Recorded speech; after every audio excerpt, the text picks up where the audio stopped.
ನಮಸ್ಕಾರ ವೀಕ್ಷಕರೇ, ಅಮ್ಮನ ಕೈ ರುಚಿ ಚಾನಲ್ಗೆ ನಿಮಗೆಲ್ಲರಿಗೂ ಸ್ವಾಗತ. ನಾನಿವತ್ತು ಒಂದು ಸ್ಪೆಷಲ್ ಆಗಿರೋ ರೆಸಿಪಿ ರವಾ ಪಡ್ಡು ಮಾಡೋದು ಹೇಗೆ ಅಂತ ತೋರಿಸ್ಕೊಡ್ತಾ ಇದ್ದೀನಿ. ಬನ್ನಿ ಇದನ್ನು ಮಾಡೋದು ಹೇಗೆ, ಇದಕ್ಕೆ ಬೇಕಾಗಿರುವ ಪದಾರ್ಥಗಳೇನೇನು ಅಂತ ನೋಡೋಣ. ಮೊದಲಿಗೆ ಒಂದು ಬೌಲ್ಗೆ ಇಲ್ಲಿ 1 ಕಪ್ ಆಗುವಷ್ಟು ಚಿರೋಟಿ ರವೆನ ತೊಗೊಂಡಿದ್ದೀನಿ. ನಂತರ ಇದಕ್ಕೆ ಒಂದು ಮೀಡಿಯಂ ಸೈಜ್ ಈರುಳ್ಳಿನ ಚಿಕ್ಕದಾಗಿ ಕಟ್ ಮಾಡಿ ತೊಗೊಂಡಿದ್ದೀನಿ. ಹಾಗೆ ಒಂದು ಚಿಕ್ಕ ಕ್ಯಾರೆಟನ್ನು ಸಣ್ಣದಾಗಿ ತುರಿದು ಹಾಕೋಬೇಕು. ಮತ್ತು ಒಂದು ಸ್ವಲ್ಪ ಕ್ಯಾಪ್ಸಿಕಮ್ಮು, ಖಾರಕ್ಕೆ ಒಂದು 2 ರಿಂದ 3 ಹಸಿಮೆಣಸಿನಕಾಯಿ, ಸ್ವಲ್ಪ ಕೊತ್ತಂಬರಿ ಸೊಪ್ಪು, ಒಂದು 1/4 ಚಮಚ ಅರಿಶಿನ, ಒಂದು ಚಿಟಿಕೆ ಸೋಡಾ ಹಾಗೂ ರುಚಿಗೆ ತಕ್ಕಷ್ಟು ಉಪ್ಪು, ಒಂದು ಚಿಕ್ಕ ಕಪ್ಪಿನಲ್ಲಿ ಮೊಸರನ್ನು ತಗೊಂಡಿದ್ದೀನಿ. ಇಷ್ಟು ಪದಾರ್ಥಗಳನ್ನ ಹಾಕಿ ಇವಾಗ ಚೆನ್ನಾಗಿ ಮಿಕ್ಸ್ ಮಾಡ್ಕೊಳ್ಳೋಣ. ಈ ಒಂದು ಪಡ್ಡುಗೆ ನೀವು ಚಿರೋಟಿ ರವೆನೇ ಯೂಸ್ ಮಾಡಿ, ತುಂಬಾ ಚೆನ್ನಾಗಿ ಬರುತ್ತೆ. ಸ್ವಲ್ಪನೇ ನೀರು ಸೇರಿಸ್ಕೊಂಡು ಈ ರೀತಿ ಈ ಒಂದು ಪಡ್ಡುನ ಮಾಡೋದಕ್ಕೆ ನಾವು ಹಿಟ್ಟನ್ನು ಯಾವ ರೀತಿ ರೆಡಿ ಮಾಡ್ಕೋತೀವೋ ಆ ಒಂದು ಹದಕ್ಕೆ ಸ್ವಲ್ಪನೇ ನೀರು ಸೇರಿಸ್ಕೊಂಡು ನೀವು ಇದನ್ನು ಕಲಿಸ್ಕೋಬೇಕಾಗುತ್ತೆ. ಇದು ರವೆ ಆಗಿರೋದ್ರಿಂದ ನೀವು ಇಲ್ಲಿ ತೆಳುವಾಗಿ ಕಲಸಿದ್ರೂ ಕೂಡ ಒಂದು 10 ನಿಮಿಷ, ಒಂದು 15 ನಿಮಿಷ ನೀವು ಬಿಟ್ಟ ಮೇಲೂ ಇದು ಸ್ವಲ್ಪ ಗಟ್ಟಿ ಅನಿಸುತ್ತೆ, ನೀರೆಲ್ಲ ಹೀರ್ಕೊಂಡು. ಸೊ ಆವಾಗ ನೀವು ಇನ್ನು ಸ್ವಲ್ಪ ನೀರು, ಅಂದರೆ ಎಷ್ಟು ಬೇಕಷ್ಟು ನೋಡಿಕೊಂಡು ನೀರು ಹಾಕಿ ರೆಡಿ ಮಾಡ್ಕೊಳ್ಳಿ. ನೋಡಿ, ಈ ಒಂದು ಹದಕ್ಕೆ ಹಿಟ್ಟು ರೆಡಿ ಆದರೆ ಸಾಕಾಗುತ್ತೆ. ಈಗ ಪಡ್ಡು ಹಿಟ್ಟು ರೆಡಿ ಆಗಿದೆ. ಇದನ್ನು ಸ್ವಲ್ಪ ಹೊತ್ತು, ಅಂದರೆ ಒಂದು 10 ನಿಮಿಷ ನಾವು ನೆನೆಯೋದಕ್ಕೆ ಬಿಟ್ಬಿಡೋಣ. ನೆಂದಷ್ಟು ಪಡ್ಡು ತುಂಬಾ ರುಚಿಯಾಗಿ ಬರುತ್ತೆ. ನೋಡಿ, 10 ನಿಮಿಷ ಬಿಟ್ಟ ಮೇಲೆ ನಿಮಗೆ ಇಲ್ಲಿ ಹಿಟ್ಟು ರೆಡಿಯಾಗಿದೆ. ಕರೆಕ್ಟಾಗಿ ಒಂದು ಒಳ್ಳೆ ಹದಕ್ಕೆ ಹಿಟ್ಟು ರೆಡಿಯಾಗಿದೆ. ಇವಾಗ ಪಡ್ಡು ಹೆಂಚನ್ನ ಕಾಯೋದಕ್ಕೆ ಇಟ್ಕೊಳ್ಳೋಣ. ಹೆಂಚು ಕಾದ ನಂತರ ಇದಕ್ಕೆ ಸ್ವಲ್ಪ ಎಣ್ಣೆನ ಹಾಕೋಬೇಕಾಗುತ್ತೆ.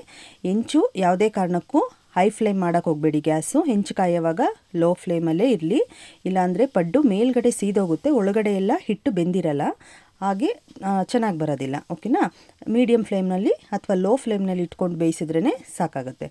ಈ ರೀತಿ ಎಣ್ಣೆ ಎಲ್ಲ ಹಾಕಿದ್ಮೇಲೆ ಒಂದೊಂದೇ ಸ್ಪೂನ್ ಹಿಟ್ಟನ್ನು ಈ ರೀತಿ ಹಾಕ್ತಾ ಬರಬೇಕು. ಇದನ್ನೆಲ್ಲ ಹಾಕಿದ್ಮೇಲೆ ಒಂದು 5 ರಿಂದ 7 ನಿಮಿಷ ಇದು ಮೀಡಿಯಮ್ ಫ್ಲೇಮ್ನಲ್ಲೇ ಬೇಯಲಿ. ಇದನ್ನು ಈ ರೀತಿ ಕ್ಲೋಸ್ ಮಾಡಿಬಿಟ್ಟು ಮೀಡಿಯಮ್ ಫ್ಲೇಮ್ನಲ್ಲಿ ಇದನ್ನು ಬೇಯಿಸ್ಕೊಳ್ಳೋಣ. ಅಷ್ಟರಲ್ಲಿ ನಾವು ಇಲ್ಲಿ ಚಟ್ನಿಗೆ ರೆಡಿ ಮಾಡ್ಕೊಳ್ಳೋಣ. ಚಟ್ನಿಗೆ ನಾನಿಲ್ಲಿ 1 ಕಪ್ ಆಗೋಷ್ಟು ಕಡಲೆಕಾಯಿ ಬೀಜನ ಹುರಿದು ಸಿಪ್ಪೆ ತೆಗೆದು ರೆಡಿ ಮಾಡಿ ತೊಗೊಂಡಿದ್ದೀನಿ. ಹಾಗೆ ಒಂದು 4 ರಿಂದ 5 ಎಸಳು ಬೆಳ್ಳುಳ್ಳಿ, ಮತ್ತು ಒಂದು ಖಾರಕ್ಕೆ 4 ಹಸಿಮೆಣಸಿನಕಾಯಿ, ಸ್ವಲ್ಪ ಕೊತ್ತಂಬರಿ ಸೊಪ್ಪು, ಹಾಗೆ ಒಂದು ಸ್ವಲ್ಪ ಶುಂಠಿ, ಅಂದರೆ 1/4 ಇಂಚ್ ಆಗೋಷ್ಟು ಶುಂಠಿ, ನಂತರ ಪುದೀನ ಸೊಪ್ಪು, ಹಾಗೆ ಒಂದು ಸ್ವಲ್ಪ ಹುಣಸೆಹಣ್ಣು, ಒಂದು 1/4 ಹಿಡಿ ಆಗೋಷ್ಟು ಕಡಲೆಪಪ್ಪು, ಹಾಗೆ ಸ್ವಲ್ಪ ಉಪ್ಪು, ರುಚಿಗೆ ತಕ್ಕಷ್ಟು ಉಪ್ಪು ಹಾಕಿ ಇದಕ್ಕೆ ಸ್ವಲ್ಪ ನೀರು ಹಾಕಿ ಇದನ್ನು ರುಬ್ಬಿಟ್ಕೊಳ್ಳೋಣ. ಚಟ್ನಿ ರೆಡಿ ಆಗುತ್ತೆ. ಅಷ್ಟರೊಳಗಡೆ ನಾವು ಇಲ್ಲಿ ಪಡ್ಡು ಕೂಡ ಮೀಡಿಯಮ್ ಫ್ಲೇಮ್ನಲ್ಲಿ ಇಟ್ಟಿದ್ವಲ್ವ, ಈಗ 7 ನಿಮಿಷ ಆಗಿದೆ. ನೋಡಿ, ಈಗೆಲ್ಲ ಕರೆಕ್ಟಾಗಿ ಈ ರೀತಿ ಇದನ್ನು ಉಲ್ಟ ಮಾಡ್ಕೋಬೇಕಾಗುತ್ತೆ. ನೋಡಿದ್ರಲ್ವ ಎಷ್ಟು ನೀಟಾಗಿ ಬರ್ತಾಯಿದೆ, ಮತ್ತು ತುಂಬಾ ರುಚಿಯಾಗಿರುತ್ತೆ ವೀಕ್ಷಕರೇ. ನಾವು ಪಡ್ಡುನ ಯಾವಾಗಲೂ ಒಂದೇ ಥರದಲ್ಲಿ ಮಾಡೋದಕ್ಕಿಂತ ಈ ರೀತಿ ಒಂದು ಡಿಫ್ರೆಂಟ್ ವೆರೈಟಿಯಲ್ಲಿ ಮಾಡೋದ್ರಿಂದ ಮಕ್ಳಿಗೂ ಕೂಡ ತುಂಬಾ ಇಷ್ಟ ಆಗುತ್ತೆ. ರುಚಿ ಕೂಡ ತುಂಬಾ ಚೆನ್ನಾಗಿರುತ್ತೆ. ಹಾಗೆ ತಿನ್ನೋದಕ್ಕೂ ಕೂಡ ತುಂಬ ಚೆನ್ನಾಗಿರುತ್ತೆ.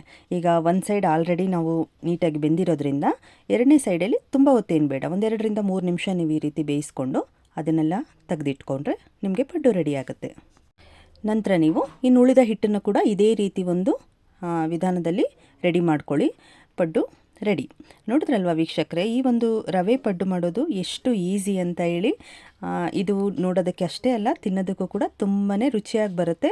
ಮತ್ತು ಬೆಳಗಿನ ಬ್ರೇಕ್ಫಾಸ್ಟ್ಗೆ ನೀವು ಸಡನ್ನಾಗಿ ಏನಾದರೂ ಮಾಡಬೇಕು ಅಂದಾಗ ಈ ಒಂದು ರೆಸಿಪಿನ ಆಯ್ಕೆ ಮಾಡ್ಕೊಳ್ಳಿ. ತುಂಬ ಟೇಸ್ಟಿಯಾಗಿರುತ್ತೆ. ನೀವು ಒಂದ್ಸರಿ ಟ್ರೈ ಮಾಡಿ ನೋಡಿ, ಖಂಡಿತವಾಗ್ಲೂ ನಿಮ್ಗೆ ಇಷ್ಟ ಆಗುತ್ತೆ. ವೀಕ್ಷಕರೇ, ನನ್ನ ವಿಡಿಯೋ ನಿಮಗೆ ಇಷ್ಟ ಆಗಿದರೆ ಪ್ಲೀಸ್ ಲೈಕ್ ಮಾಡಿ, ಶೇರ್ ಮಾಡಿ, ಸಬ್ಸ್ಕ್ರೈಬ್ ಮಾಡಿ, ಹಾಗೆ ಬೆಲ್ ಐಕಾನ್ ಮೇಲೆ ಕ್ಲಿಕ್ ಮಾಡೋದನ್ನು ಮರಿಬೇಡಿ. ನಾನು ಮುಂದೆ ಹಾಕೋ ಎಲ್ಲ ಹೊಸ ವಿಡಿಯೋ ನೋಟಿಫಿಕೇಷನ್ಸ್ ಕೂಡ ನಿಮಗೆ ಬರುತ್ತೆ. Thank you.